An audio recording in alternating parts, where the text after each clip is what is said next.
చనిపోయిన తర్వాత శ్మశానానికి భుజాల మీద ఎత్తుకెళ్తే వచ్చే పుణ్యం కంటే ఇది 1000 రెట్లు గొప్పది. ఈ 2 లైటర్లని మీరు అన్నదమ్ములు అనుకోండి లేదా ఫ్రెండ్స్ అనుకోండి, ఇద్దరు వాళ్ళ లైఫ్ లో మంచి వెలుగు వెలుగుతూ హ్యాపీగా ఉన్నారు. కానీ అన్ఫార్చునేట్లీ ఇందులో ఒకరు మునిగిపోతారు.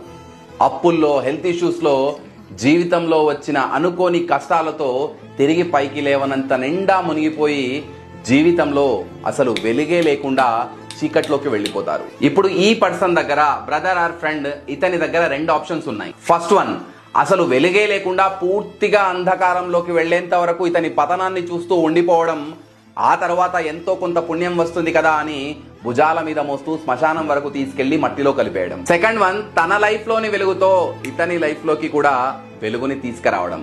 ఇలా చేస్తే ఇతని జీవితంలో ఉన్న వెలుగు ఏం తక్కువేం కాదు, కానీ ఇతని జీవితం అంధకారంలో నుంచి బయటికి వస్తుంది. చనిపోయిన తర్వాత భుజాల మీద మోస్తే ఎంతైతే పుణ్యం వస్తుందో, బ్రతికున్న వాళ్ళకి కష్టాల్లో చేయందించి వాళ్ళ జీవితాల్లో వెలుగు నింపితే అంతకంటే 1000 రెట్లు పుణ్యం వస్తుంది. మెయిన్లీ ఒక జీవితం అర్ధాంతరంగా ముగిసిపోకుండా నిలబడుతుంది. ఇప్పుడు మీరే డిసైడ్ చేసుకోండి ఏది బెటర్ ఆప్షన్. మీకు ఇది అర్థమైతే మీ ఫ్రెండ్ లేదా బ్రదర్ కష్టాల్లో ఉంటే వాళ్ళకి మీరు ఎలా అండగా ఉంటారో అనేది వాళ్ళకి అర్థమయ్యేలా ఈ వీడియో షేర్ చేసి చెప్పండి. వీలైతే మరిన్ని మంచి విషయాల కోసం ఈ బ్రదర్ని కూడా ఫాలో అవ్వండి.